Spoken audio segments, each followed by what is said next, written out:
I'm Thibault, Receveur, French sound designer, and I'm absolutely delighted to share with you this sound redesign of the famous opening cinematic of World of Warcraft Battle for Azeroth.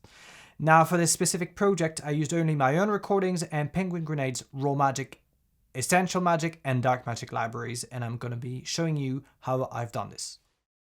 So the first thing I like to do before jumping into action is, of course, to look at the footage I'm going to be working on and pinpoint things that needs to be either pulled from a library or things that needs to be freshly recorded by my own means. This scene is pretty dense and it's pretty packed with action. And what I like to do to have an idea of where I'm heading is to narrate what's happening while I play the video stripped of sound.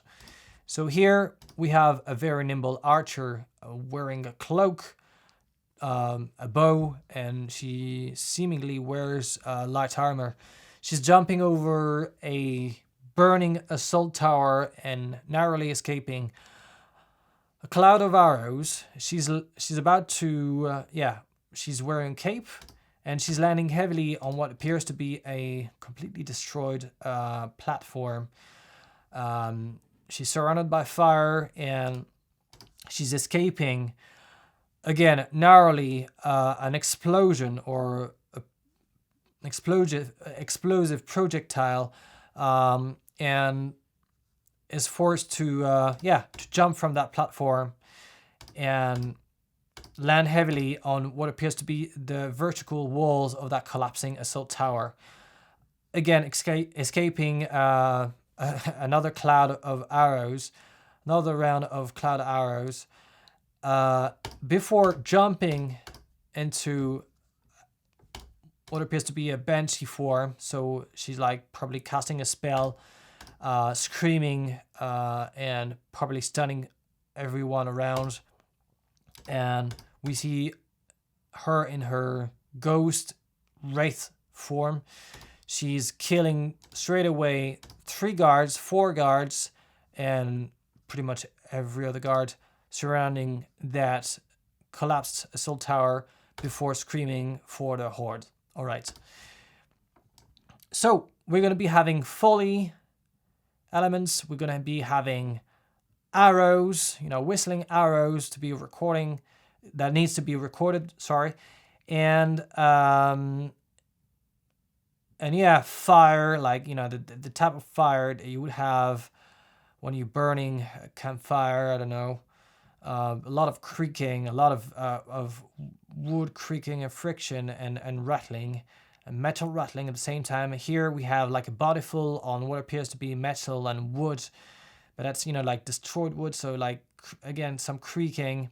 And again, we have, I'm saying a lot of again, we have tons of Foley elements, but we need to be careful with that, with the quiver, with the armors, with the cape, with the explosions and the debris that are mainly wooden debris, and the fact that she's like now walking and running on metal elements and metal wood surfaces before taking the big leap of faith and turning to the dark side. No, that's Star Wars, but turning it to the Banshee that we have on screen. So here we're going to be having different type of sound design elements. We're going to be having, the ethereal form, the wraith form, but we also have another element that will not be covered by Penguin Grenade's amazing libraries. This will need an actress, a voice actress called Noah Wool, a good friend of mine. She's going to be covering the voice of Sylvana, going full-on Banshee. And we're going to be sound designing that voice. So moving on to what she does then is like, she's like going through these guards, but it appears to be quite painful. And appears to be like draining them all around. They're collapsing in absolute agony. And everything is like, everyone is collapsing around them. And she appears to be either draining or like getting her power from their lives before screaming for the horde, right? So let's go and record it.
So now that we have recorded everything, what I'd like to do is bring all these sounds into Reaper to rename them, clean them up, and beef them up a bit. And this way I have a nice palette of all the sounds I've been recording ready, to be either used for the sound design session or for the spotting session. Now, I'm not going to be going too much into detail on how I've cleaned them up. This is not why we're here for today. But basically what I do is when these guys are ready, I like to bounce them to a specific folder, like dialogue, Foley, and sound effects.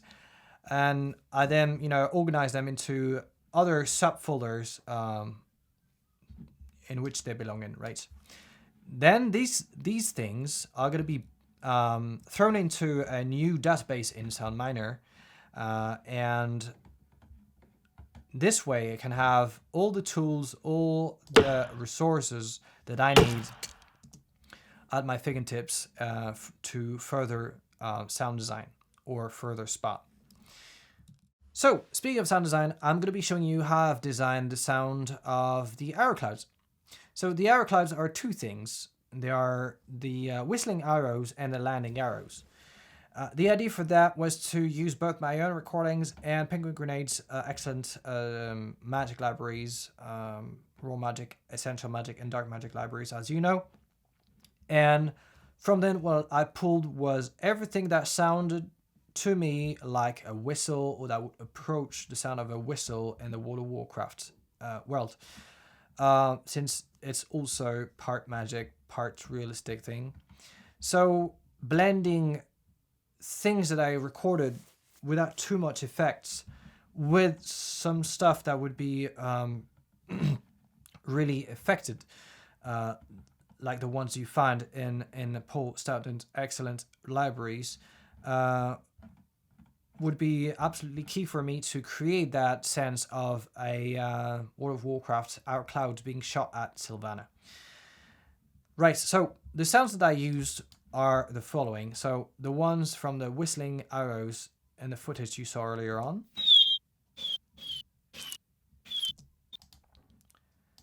So slightly, excited with the distressor. Some feathery arrows. I believe the same thing. And more feathery arrows. Right, so this part is only from Paul Stoughton Raw Magic Libraries. So simple things, pitch up and low cut, sorry. And that's the same sound reversed.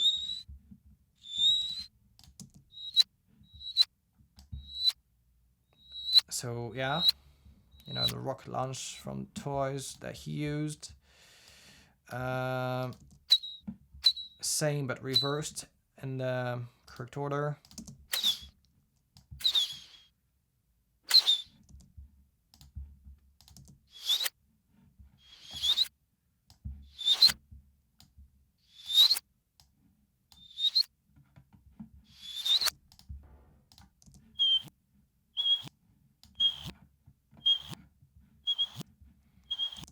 Anything that would sound, like or resemble as a true whistle from an arrow. That comes from the Dark Magic Libraries, and this part was a little bit more affected. So, yeah, again, pitched up, EQ, nothing too crazy.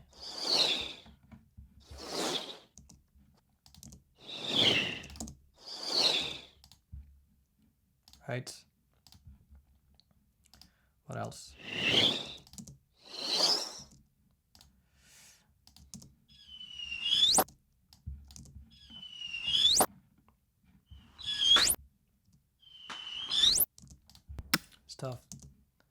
Stuff that's gonna be pitched and time stretched faster, and then of course add some excited with the chops and low cut. So yeah, get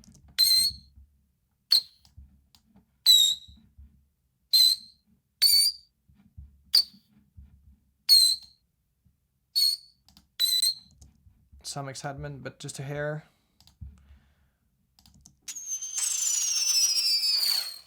That's not affected. That's reversed.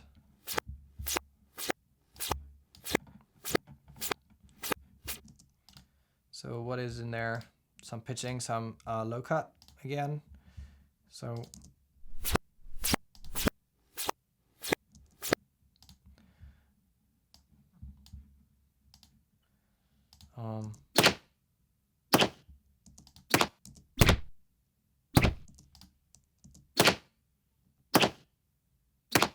things that would resemble an arrow impact on the wood.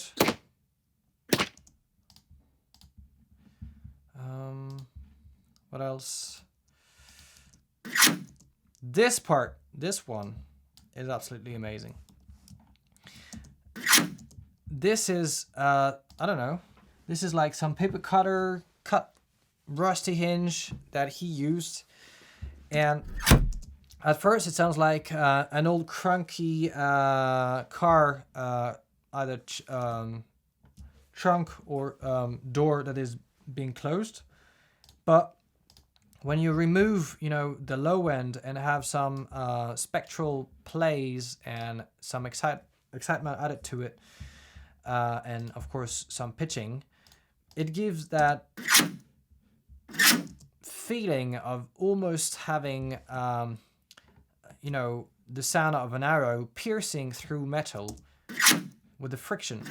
And the last part is about, it almost sounds like, it touches wood without any non-intended pun behind this.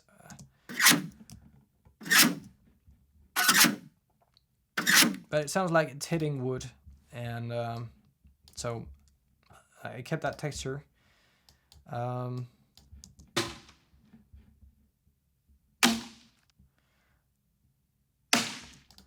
That's something that sounds also interesting, for the impact parts.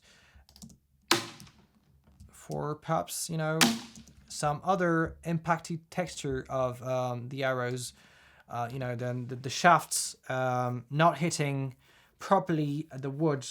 Sometimes you have the arrow bouncing, the body of the arrow, so the shafts bouncing off the wood before it touches with its tip. It touches the wood.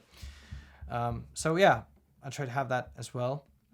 And all of these are the arrows impact I used, and you saw from the footage, so I'm not going to be playing them. I just added some, more impacts and some more beefing to it.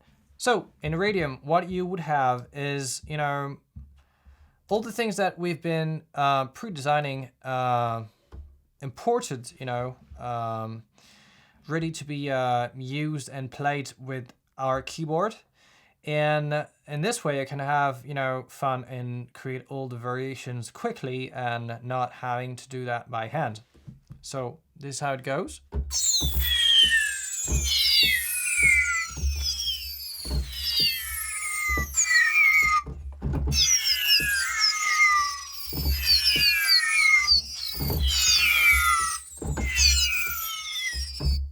So this way you have some type of bed, that covers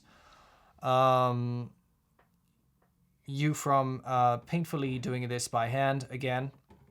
And yeah, these are the sounds I used,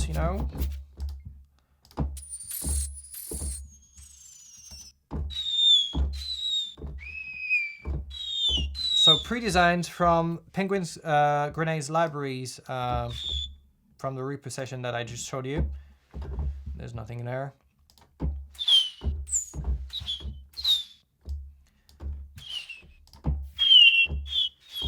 These are the things that I recorded myself.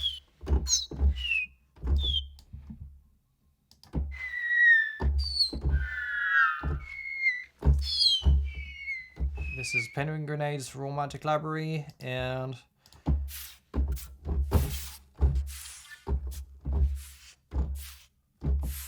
yeah, some more things that I recorded from the feathery arrows. So now we have pretty much every texture and layer, or pretty much, because we still are missing about the voice design that I will cover later on with Noah Wall, explaining a little bit on how she tackled the voice of Sylvana. Let's focus on how I, on the session for that redesign.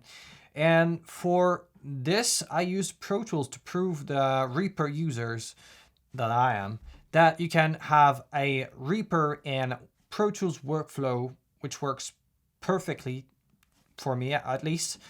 And the way I like to organize my sessions are the following, that I'm not going to be explaining too much about how I route everything, but the idea is to have food groups, ready and routed so that you only have to, spot things at their rightful place. And the way I organize bus-wise is like I have a sub-master, so mix master. I have then, you know, everything that is routed to that sub-master. So the background buses, all the auxiliaries of the background tracks. Dialogues, a dialogue aux as well, a Foley aux, and sound effects aux. And all of these guys are going to be routed to the submaster, and the submaster is going to be routed, of course, to my outputs. So again, pretty simple things. Background, one background folder with, you know, all the background, but here, you know, we don't have that much because everything is happening at the same time. So I didn't have any background playing. And by the way, if you're wondering what I have here, is just, you know, EQing for later on mixing stages. And these are my sends to different reverbs. So these guys are going to be routed to, of course, the background bus straight away. And same applies to every other, I can't grab that. Every other folder, so the dialog folder, and here we're going to be having a way to organize, with A being the first character, B the second one, C the third one, and so on and so on. And that's going to be found across the Foley folder as well, with all the different type of Foley, so footsteps, clothes, what have you, you know, movements, body folds, and so on and so on. I like to keep a color as well for every character that you can find you know, across the whole template, so that you can know straight away which is which. And then I have another type of organization for the sound effects, because you don't want to be when you go quick mixing, you don't want to have too many subgroups or groups. I found better, I mean, at least for me, to have, you know, types of food groups that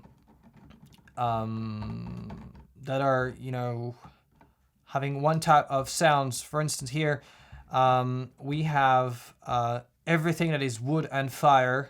Here we have everything that is metal and metal clash and destruction and frictions. And then we have C for everything that is Sylvana sound design. And I mean, that's pretty much a lot of layers. But again, I can solo these guys quite easily and just, you know what it is. And it doesn't matter if it's a whoosh or an impact. It doesn't really matter. It belongs to Sylvana sound design effect, so it's all there. And then, of course, the D part for the enemy, the incoming catapult projectiles, you know, the arrows, and so on. So this way, I can already, you know beforehand, before I even start, that I can spot, you know, dialogue to the dialogue place and have it routed already, and spot, you know, the Foley parts for the footsteps and so on ready as well. So after that explanation how I organize in my Pro Tools session, let's just play everything singled out. So.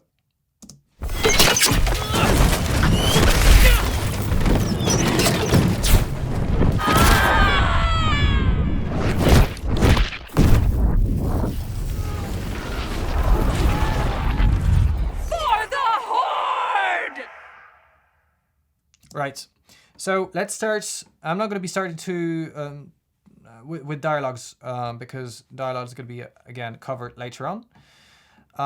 But let's go with the Foley parts. So only Foley things. I'm going to be starting with the, I think it's that one, Foley.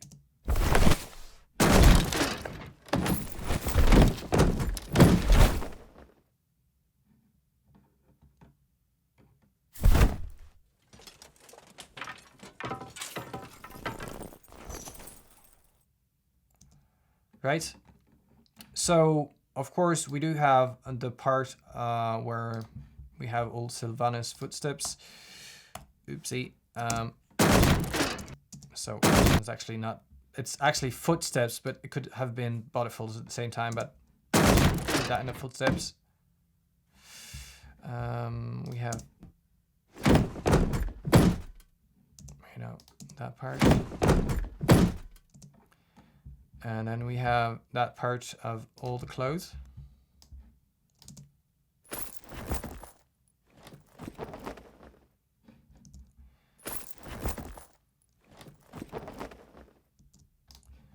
And so then we have pretty much everything that is, again, clothes or armors. Clothes and armors, for me, it's pretty much the same thing. For, you know, the guards.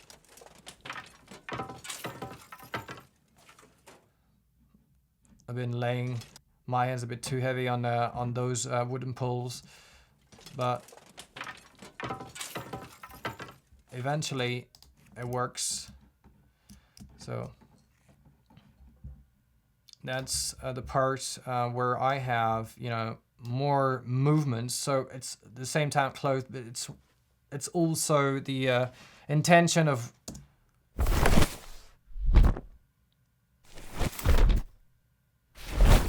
what Sylvana is doing. So both whooshes and cape movements.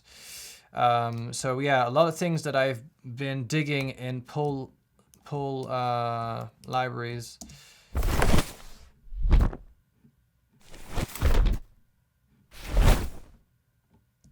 Right, and then I have, you know, that part as well. That is everything of body folds.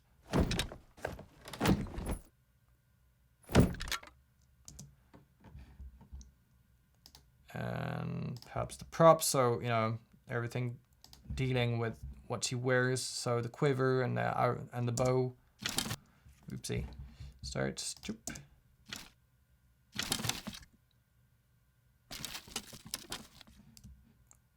Right. So now that we have covered all the Foley, I'm going to be playing the Foley once again so that you can hear everything.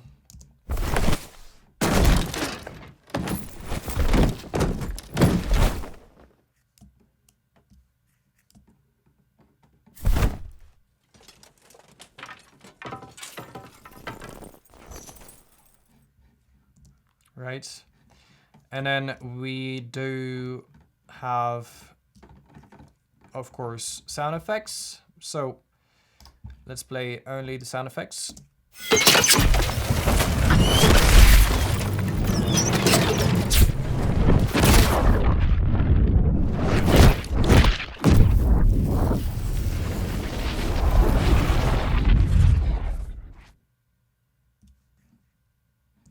Okay. So let's start with A effects. So everything that is wood. Sorry, that's this one.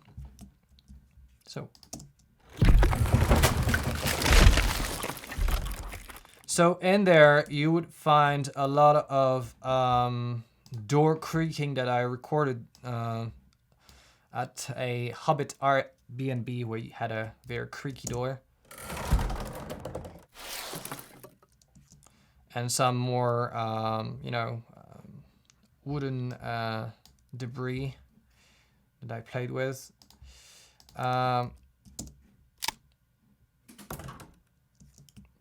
So maybe some ice cracking here and more.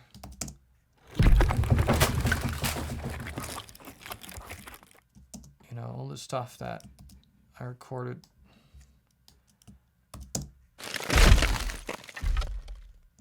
Right. So all these guys are going to be playing like that together once again.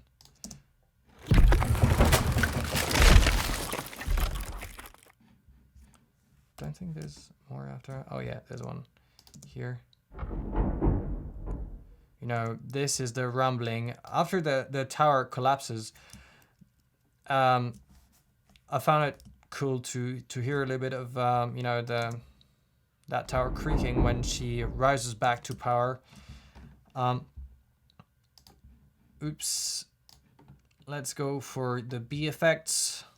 Right, so here we have everything that is metal. So let's go there.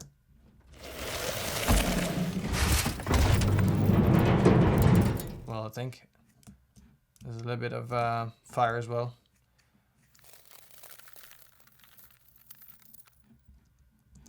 So lost debris from pulsed out libraries, and there's the fire sizzle thing, you know, from his library as well.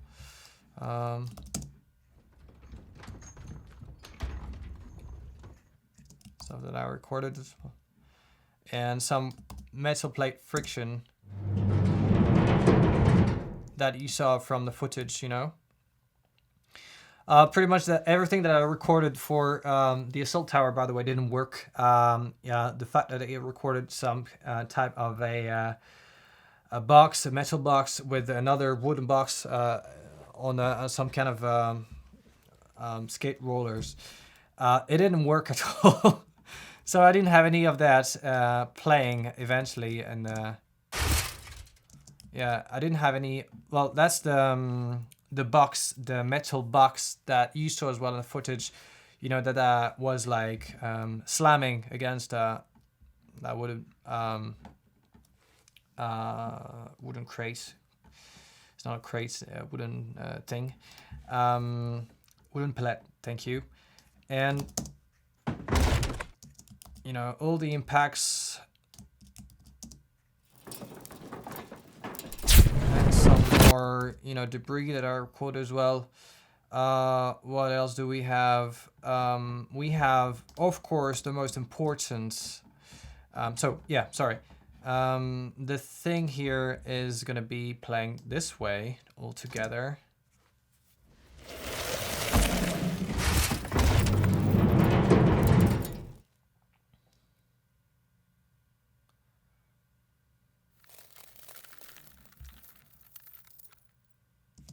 Biggest problem I had with the assault tower is that there's so many things happening at the same time, and it's a big tower, and of course it's a heavy tower, and the heavier the lower that would need to sound. But the thing is, the choice there was to put an emphasis on Sylvana's dark magic. So all the lower spectrum frequency were already taken by what she was doing. So that's why I focused on something that was not too bass intensive, and rather have, as I said, Sylvana playing louder. So this is everything from Sylvana sound effects, and I'm going to be playing every sound effect in details here, because all of these sound effects have been pulled from pulsed out libraries. So dark magic, essential magic, and raw magic libraries. And that's the core of what we hear. We're going to be explaining how I designed these sounds. So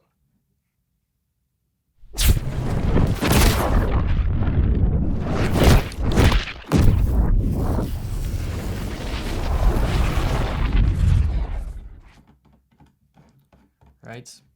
So the first thing, I think it's this one. All right, so the jump.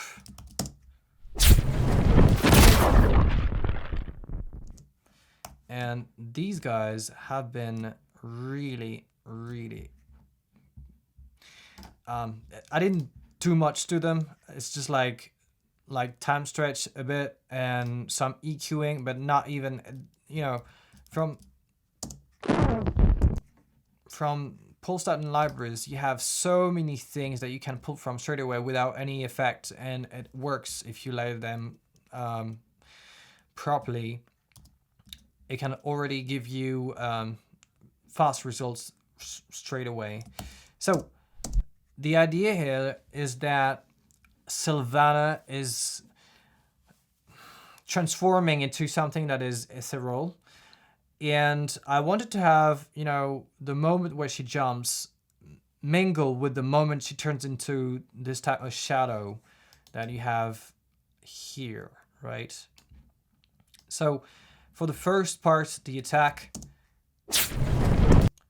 it's I think it's what is it? It's yeah, swish. So let's play this guy, and then this, and that, and so.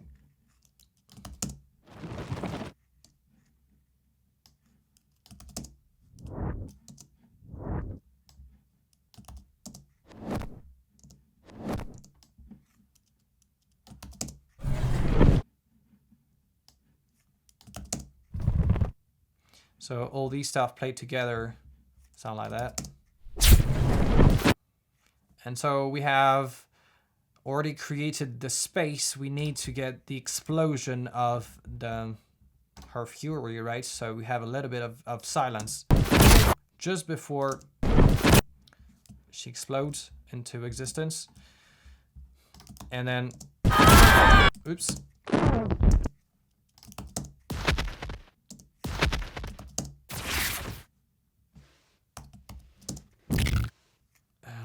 Do we have? Check.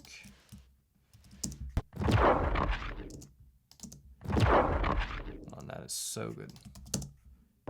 You know, bits of things here and there.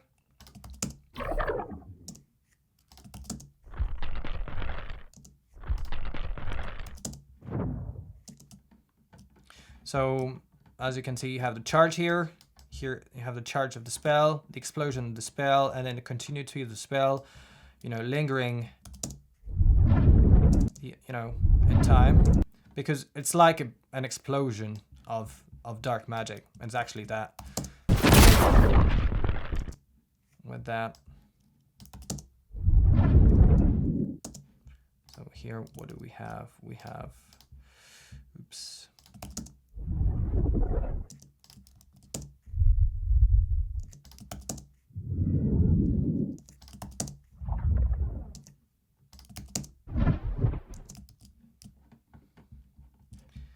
And then, of course, we do have all the mono elements.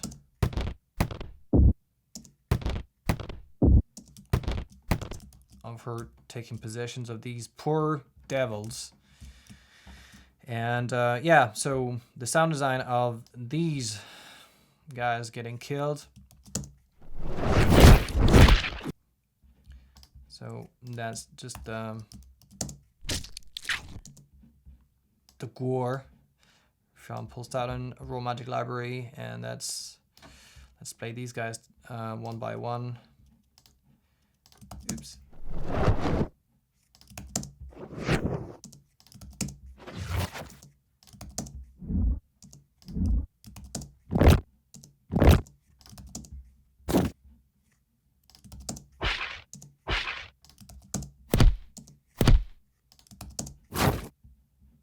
All right.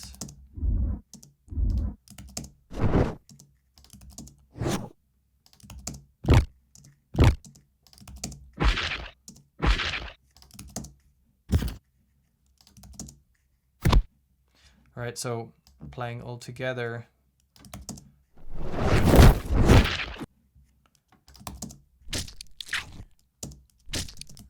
We have the feeling that they're getting killed. And then the landing, of course, of her jump. So for that, I leaned on some LFE stuff that you also find in Paul Stoughton's libraries.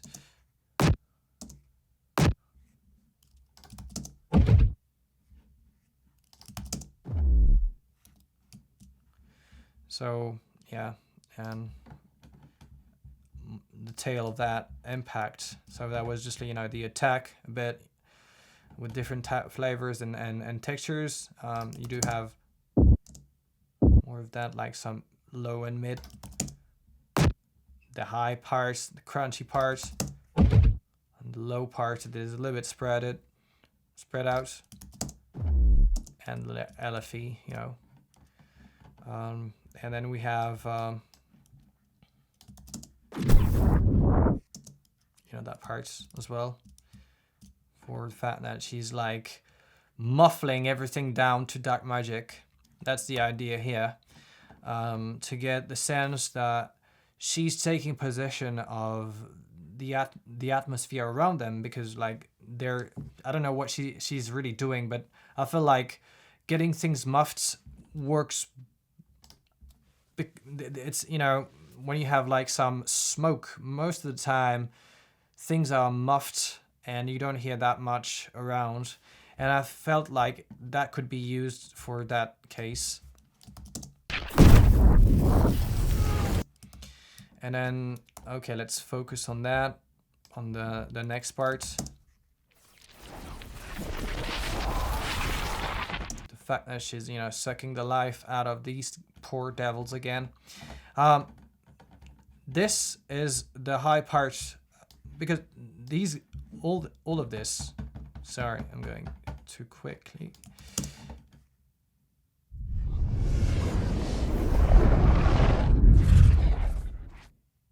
All right, so all of these guys are grouped by their frequency, so that it's easier for me to find what is, you know, the high part and what is the mid part and what is the low part.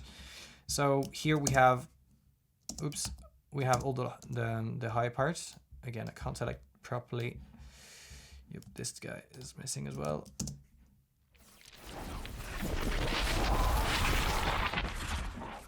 So what do we have in here? We do have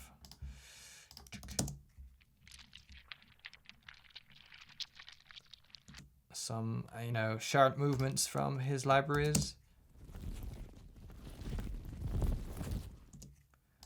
Some whooshes. Some more design whooshes.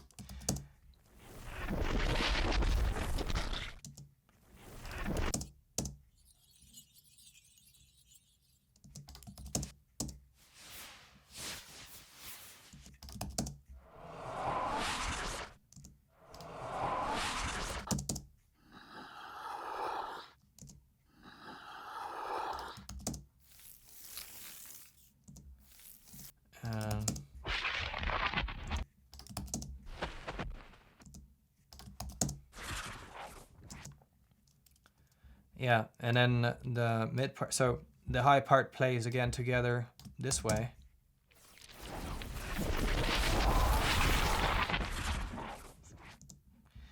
And then we have that part, the mid part.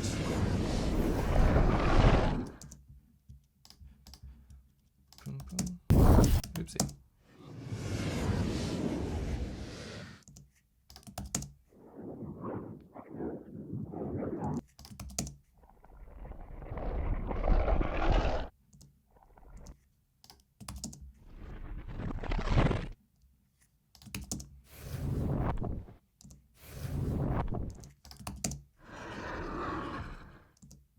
All right, and then we do have the low part here.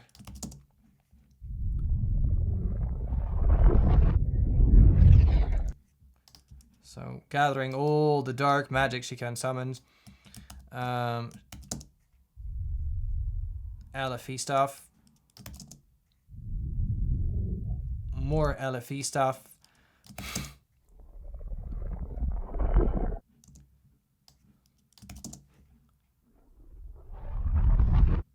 Some reverse stuff from the bursts. The dark magic libraries. Same stuff.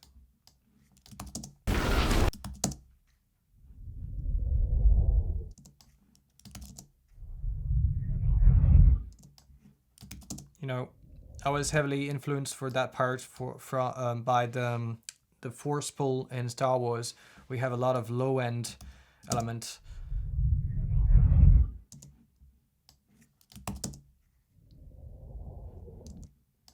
You know, trying to sound like she's like really sucking the souls out of these guys, and drops the whole thing. And we still have a bit of sand movement as well to get the fuse like toxicity and corrosive aspect of the of what she does to these poor guys. And then again, let's play that all together. Oopsie, that goes there as well. It's not the way we do it. Let's do that this way. A bit earlier.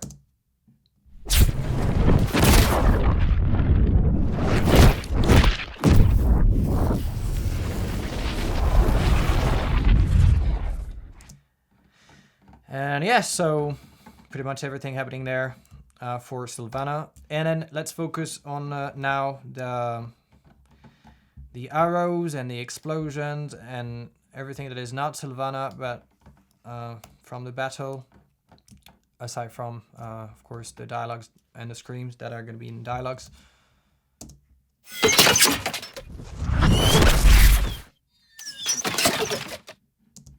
So we have all the bits that we designed earlier on with the sound miner and the part you saw earlier with the whistling arrows. So here, see, we have already like a nice bed of whistling arrows.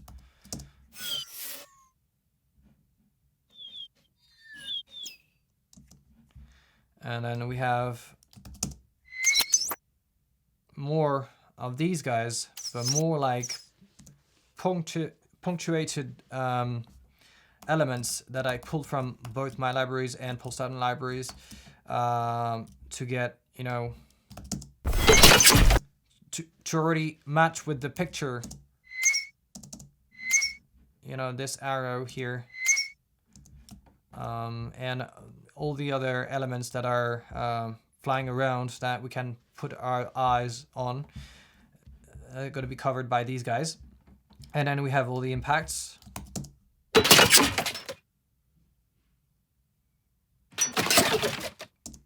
And these are all from what we recorded with the bow and yeah, the fact that we have also pulled stuff from Pulse.Sound libraries that I mentioned earlier. Let's have that. Oops.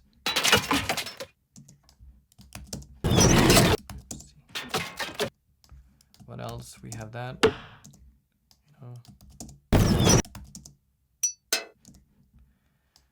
Metal impacts recorded before. That's dirt impact. And what is that? All right. I think it's Pulse.Sound libraries as well.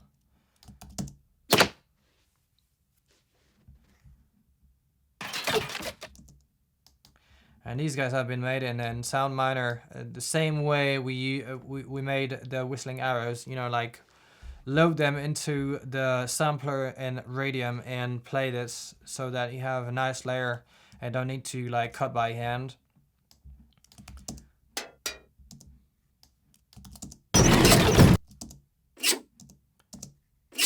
This is where you have what I mentioned earlier with Pulse.Sound, you know, trunk, creaky trunk door that I EQ'd and pitched up. Again here. And this plays this all together.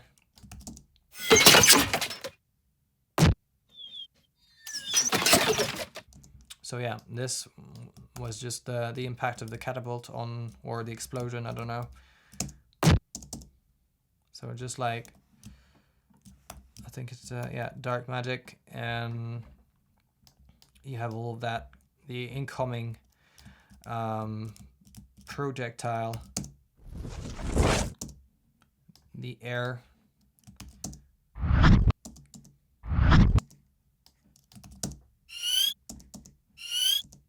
Again, all of these guys are from Pulse.Sound libraries. Keep saying that. But this guy is too good.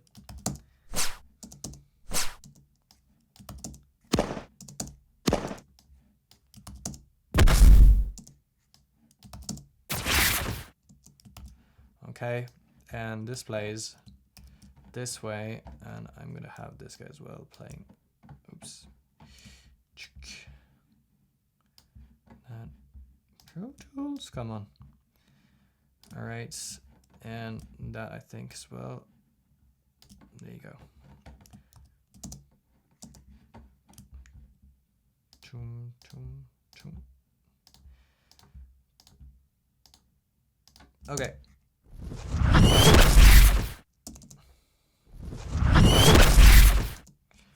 Right. And yeah, so that's pretty much it for that part. We have more arrows here. I'll play them. Again, the idea here is not to be overcrowding what we were doing with too many arrows, because yes, it's important, but the most important is what she's doing. So like she's escaping the tower and she's about to burst into a wraith of fury, right? So I also took off a bit of the arrow whistles that I made there to have the scene play without too many hindrance or too many sidetracking sounds that would lead the spectator not to focus on what she was doing. And then, of course, we do have the dialogue. So I'm going to be focusing here on the lines Noah Wall provided me. The excellent lines that she provided me for that project. So 2 things together. One.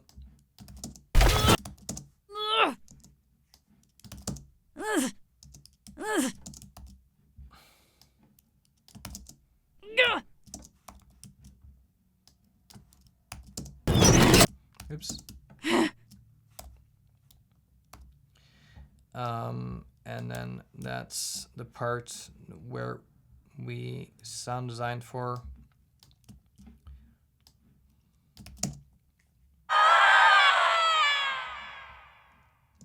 So that's the dry element.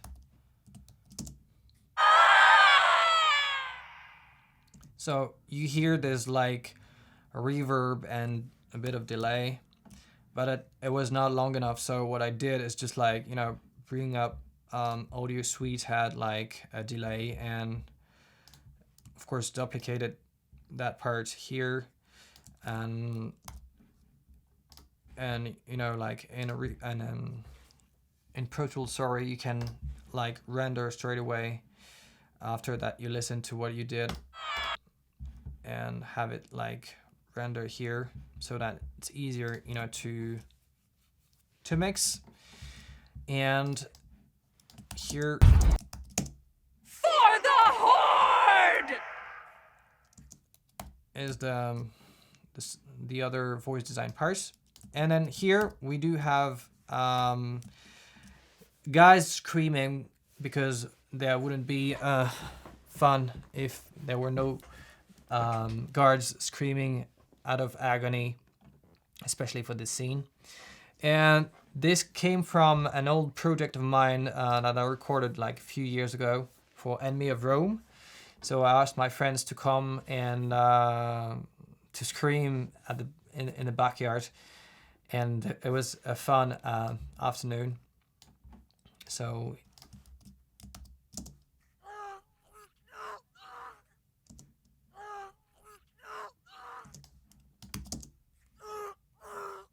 I think it was my brother.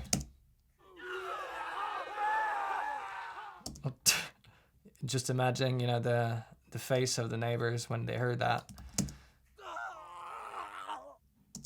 And playing all together.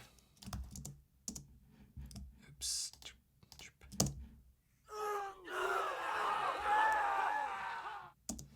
So the idea was to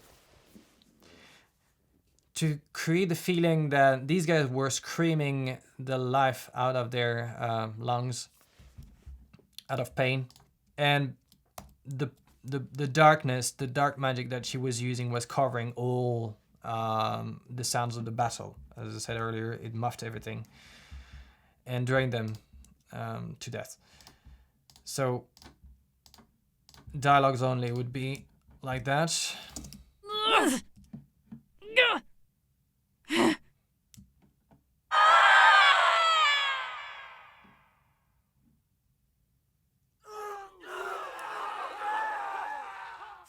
the Horde!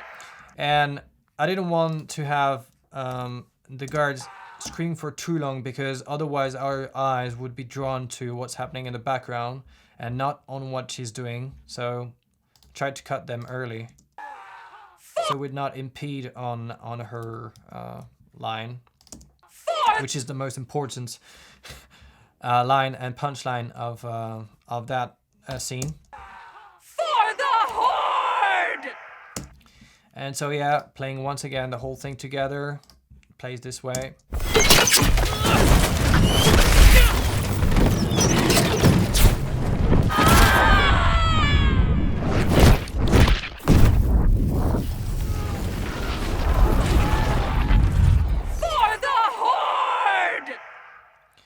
So you see, with you don't need too many pitch. Well, I mean, that's the way I do. I like to layer a lot of things. I'm not a person that's gonna be slamming too many plugins together, but I like to layer stuff like a puzzle. And you can use this thing. You can use this technique that doesn't require you to buy too many plugins, and have really cool results. And if you have the chance to be buying libraries, you can always, take bits of things here and some of other things there, and have them played together and see how it goes. And quickly you kind of come up with interesting textures without having too many plugins playing and cramming your CPU out of your computer. So yeah, that's everything for the Pro Tools session, and I'm gonna be letting Noah Wall speak now and how she worked around the character, introduce herself, and then we're gonna jump in the sound design of her voice for that character. Hi, I'm Noah Wall. I'm a voice actress. I'm also a singer-songwriter, violinist. And many years ago, my husband, Tommy, and I co-founded a band called the Barefoot Movement, which we still operate. But as I've done more voice acting and he has shifted more into composing music for video games, we've been able to collaborate on a lot of projects together here from our home studio in North Carolina. And so that's what we do. And he actually introduced me to Thibault, who had this idea to sound redesign this scene. And a couple things that he mentioned to me were that he needed a really big scream. And the words he used were like, imagine your child has just been destroyed in front of you, which was something that I unfortunately could picture because I did become a mom 10 months ago. And so I tried to imagine that just for the briefest of moments, because nobody wants to imagine that for long. And also as a singer, not wanting to scream too much and damage my voice. So tried to get it right and gut-wrenching on the first couple of tries. The other big moment is the For the Horde scream, and you really feel the warrior come out in this character, and I think being a mom is also being a warrior, and so I tried to tap into whatever warrior that I have inside of me, and so it was great fun, and I really appreciated being asked and had a great time working on this. So let's focus on the last part of that tutorial and call it a wrap. This part is going to be all about the voice design of Sylvana going full on Banshee. And for that, I needed, of course, the excellency of Noah's to send me a couple of variations of the Banshee scream that she explained earlier, and also a few variations of the For the Horde line, so that I could, really have some stuff to play with. For that sound design of this Sylvana gone Banshee. And before I dive straight away into how I designed that, I just want to say that I was heavily influenced by Austin Millen, voice designer for League of Legends. And this template is big influence on what he's showing on his YouTube channel, the way he routes things, the way he organized his layers and verbs and effects. I was really heavily influenced by him for that part, and I strongly advise you and recommend you to watch his channel. And without further ado, let's jump straight into the effect of that Sylvana gone benchy. And the lines. For the Horde! Once again. For the Horde! Right.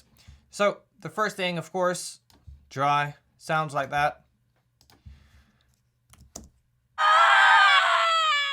And for the first Banshee Scream, I layered all the variations that Noah sent me of that out of the world tab of scream, right? So like that scary, bone-chilling scream. And she sent me so many good variations that I could not pick one from another. Therefore, I used all of them. And I took every bit from one and another and put them together and layered together, and it turned this way. It was really, really convincing right away. And then for the second part, I used 2 lines. The first one was this. For the Horde! Which already gave me, a convincing start of where I wanted to go with the rage and the fact that she was containing all the darkness to scream that battle cry. And the second line goes this way. For the Horde! So once again, this one. For the Horde! And the second one. For the Horde! So you see at the end, I cut the last part, the D part, because I wanted to keep the first one, so it would place this way. For the Horde! And what is interesting there is that we already have the tap personality, the torn part of her mind that is playing at the same time. So we can already feel that she's twisted in a way that she's still not really back to Sylvana and already is perhaps still in a Banshee mode. For the Horde! And struggling to come back to the Sylvana mode. And so with that, we already had a good base to work from. And so the idea was to route all of these two straight into these layers, and these guys play by themselves this way. Oops. So that's that. Of course, if I mute that, I'm not going to be listening much, right? Am I? For the Horde! So that's the first layer. For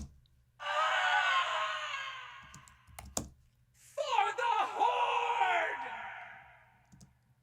And so there I have minimal stuff. Crystallizer. For the Horde! So yeah, of course I have the verb. So sorry. This plays this way when the verb is not engaged. For the Horde! Right. So without these, For the Horde! sounds dry. And then crystallizer For the Horde! to get some flangy and some spaceness and a bit of pitch. For the Horde! Just a hair. And then the second part plays. It's actually not really interesting, the second part, but it was to capture what I missed from the first layer. That band layer. It's not really interesting on its own, but when it plays together, like here, For the Horde! there's something missing, like this high excitement that is missing. For the Horde! For the Horde! For the Horde! That you find back, with that layer. And that crispiness, I don't know, that it sounded, fuller to me. And then the third layer is a little bit more designed there. So on its own, it plays this way. Oops. For the horde! So really like shaky, pitchy, and tremoloed. So on its own, for each plugin, they play this way. So of course, For the horde! that's the dry part. So the crystallizer again. For the horde! For the flangy spaciness, a bit more spacey this time. Pitch delay For the horde! to get like, you know, that contained, shaky spirit character. A bit, For the horde! some pitching as well. A bit of tremolo with, you know, like Horde! some bands. For the horde! And then Stereolab, I like to use Stereolab a lot for, you know, like when I need things to be placed a little bit further and further away from, you know, like get some space in there. For the horde! And some movement as well, some air and movement. For the horde! And so altogether, these guys play like that. For the horde! But we can still, you know, it's still, we can feel like there's one layer and second layer and then third layer. And therefore, I had a few more effects there to get everything played together nicely. For the horde! So For the horde! really have that feeling of crunchy, demon, banshee-like attitude here. And so I'm going to be explaining a bit more about, you know, these plugins. So, For the horde! oopsie, that's just that. Sorry. For the horde! So with the pitch, without, For the horde! For the horde! a little bit more pitched down. And in context, it doesn't play that much cool, right? It's not that cool on its own again. But when it plays together with that, For the horde! it works. For the It works. The goal is to make it work with the dry elements. So the dry elements is just like the core and the bone. And the designed layer is going to be the flesh, you know, of that design. So yeah, so a bit of distressor to get a bit of Greekness and saturation there. Some, you know, de-essing to remove a bit of course, the high ends that, you know, was troubly there. For the horde! And of course, supercharger to get to get some more grittiness out of that For the horde! design part. Horde! And also to get, you know, a bit things to play together nicely and some makeup there to regain from what we were compressing, For the horde! which is just like gentle, right? So the idea is also not to have that part being too dynamic either, because this is going to be the flesh, and the most dynamic part is going to be that part. So it's always good to, you know, to have your effects under control. And that's also why I have a sidechain there for the verbs, so that it doesn't spill over everything and muddy everything. And in Reaper, that's so to understand what I've done there, that you can see in Austin Millen's videos. So this part then is sent to different locations. So it's going to be sent there to that reverb and then there to that delay.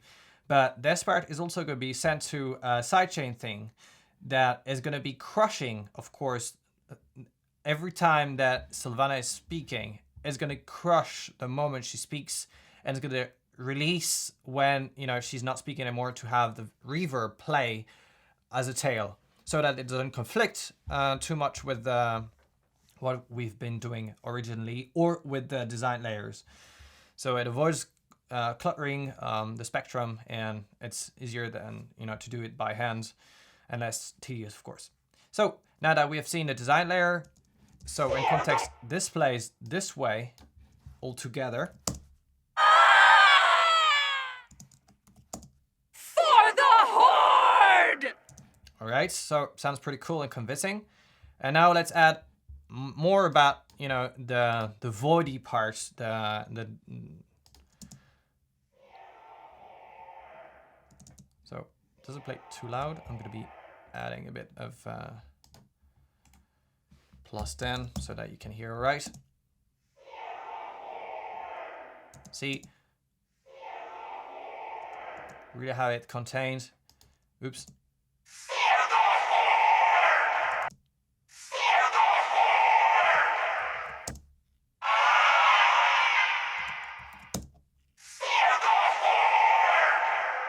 Right, so let's dive into each track and layer, each reverb and delay.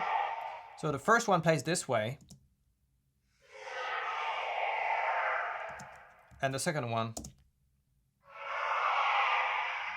And we already have a feeling of that it's moving and not really precise where that voice is echoing. So it's either in reality or in the from the outer world.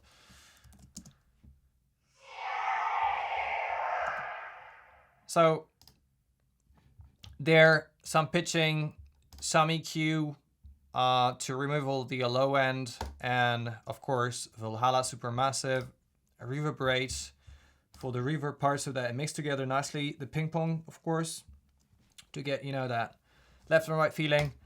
Panning again to reinforce the movement, and wormhole to have the movement. So a bit of wide movement and so on. So on its own, it plays this way for each plugin. For the Horde! Oops. For the Horde! For the Horde!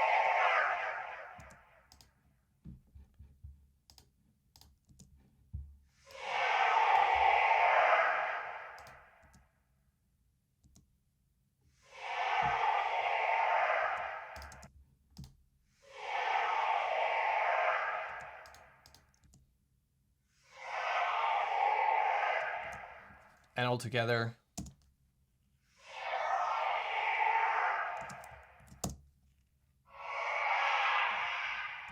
All right, so let's go to the second part. It's a bit less. So, of course, let's play it together first.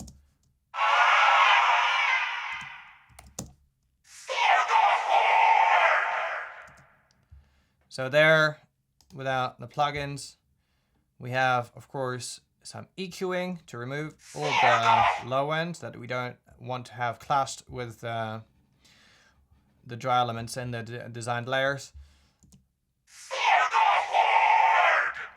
And the most interesting part, that reverb, the RC48.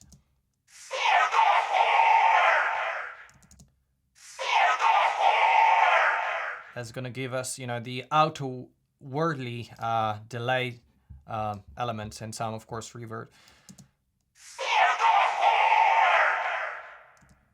And yeah, so all together, without more effects, it plays this way.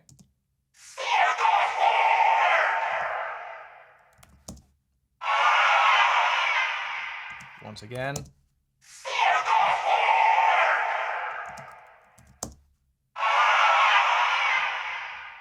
All right, and with the effects.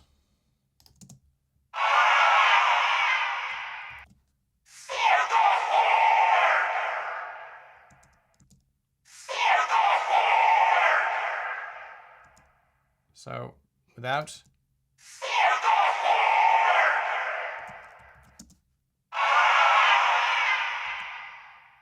Okay, so there, just, you know, actually, it's not that much, just like some EQing, just a hair to make sure that nothing from the low end parts passes. And so that part, this is where I added a bit more, some reverb as well. But in if you have that plugin, the trash, the old version of one, you can have that trick, you know, with the sidechain.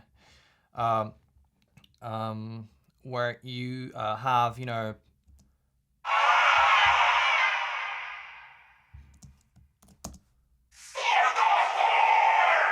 As you can see that the some of of it is getting crushed and compressed so that it doesn't collide with the dry elements. It's getting some tone, and yeah, I did some reverb again to get everything play nicely together.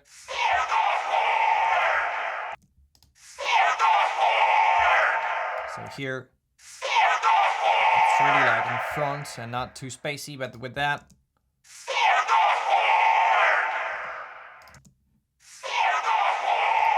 And again, some movement with the and sideness with the stereo lab, so that it really plays around and does not focus too much on the center. So yeah, all that plays together. I'm gonna be pulling that. For the Horde!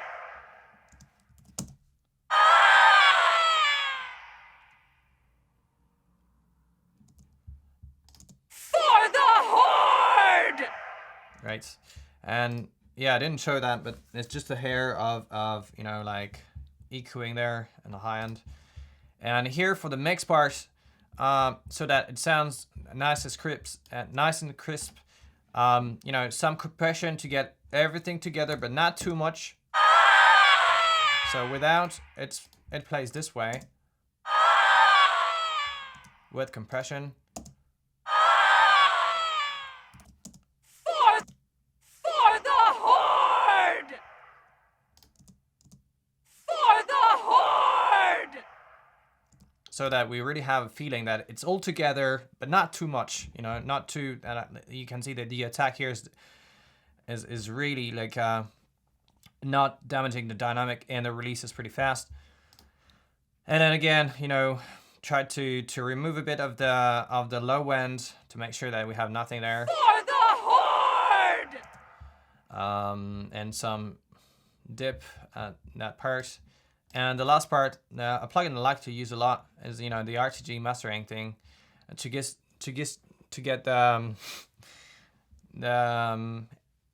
some control there on the dynamics and some gain as well. And yeah, For the Horde! nothing too crazy. For the Horde! So without. For the Horde! For the Sounds a Horde! bit crispier as well. So yeah, and louder of course.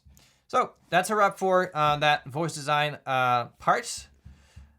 And I hope that you really enjoyed. And actually, by the way, I'm sorry you didn't see that sidechain part because it was not on the same screen. So I'm going to be playing that again for you. I'm sorry for that. So yeah, for the sidechain part, this is what it does. As you can see, it's removing some of the stuff there. Just a hair, not too crazy, not too. And the attack is not too is fast, so that it doesn't collide with when she starts speaking when it's dry. And the release is as well not too fast either, so that it doesn't sound like it's compressing. The idea is like it plays nice. It doesn't need you don't need to be focusing too much on that. As long as it plays nice in your ears, that it's credible, it works. So that's a wrap for this tutorial. I hope that you enjoyed it and learned some stuff from the way I work. I want to thank all the sound designers that are posting things online, either on YouTube or social media, on the way they do stuff, and it's hugely influential and it's hugely beneficial for the whole community, to share stuff together. Art is all about, sharing, is all about like passing on, what to others so that they can grow and nurture other people, and you can learn at the same time from them. And it's always been about sharing, about showing people and having a conversation around that. Everyone is unique in the way he interacts with sound or with any other art in general. And I want to also thank Paul Stone strongly for his many chats and for this opportunity to work with his libraries. And it's always a pleasure to to work with his libraries. They're absolutely amazing, and I strongly recommend that you have a peek, because they're too good. They're too good, and that you show some love to Penguin Grenade as well. Just the name in itself is absolutely amazing. Penguin Grenade. Can already hear the penguin going boom. But yeah, thank you so much for your time. Thank you so much for your attention, and I hope to see you around. Cheers.